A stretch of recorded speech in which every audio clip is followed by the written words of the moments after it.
Irwaro reri ryombekirwa mu cyaro cya Butoha umugombora y'amagambo mu district ya Rubirizi.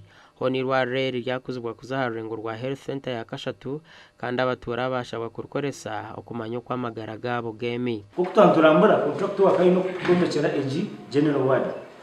Tajarambura tindajigareke mu bimungu ndabino natatu babirebe.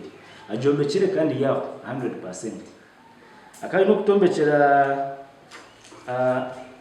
for stance VIP latrine with showers. Toilet latrine itware hariya na nibe nayo. Nabiyombekere byaho tina kisigire. Akayi no kunduzejo OPD eyahansi no gukora extension akatongeserezaho laboratory.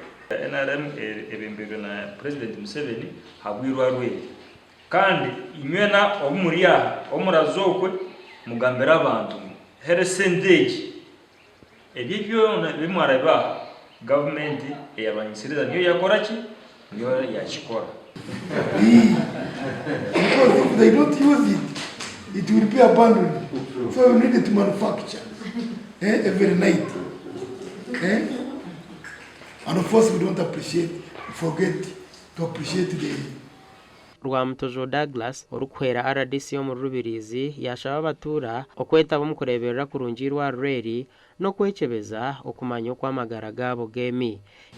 Government niwe nyoni yendonga mbere actually leadership na muri kuzo muhayireke watanzira our president ugaruka hanze ni ngendo jijo kirebe ureba rije hakora gusa no one tina rije kukarije ko no gwari hihi ndaki native wangahi warubirizi so nirwa ruryanyu bareke kureta property ngije ukachukwasa government ukachukwasa DHO ukachukwasa chairman C5 this is your thing iki ni kintu cyane bari mu bacyari babizere kora gusa shaho ni bashaba kandi ne mbagambira kandi advising bakore imirimo yabo uko babajyaha aho babarire mwe n'abarire babahereza services babakwatije barebe ngo abarire mazima bija bafuna services ikindi barebe ngo ne bashomesa abarire ingeri yo kweharamu uburire abarire tube twine bingi konko tube twine bingi tube twine bizimbe bice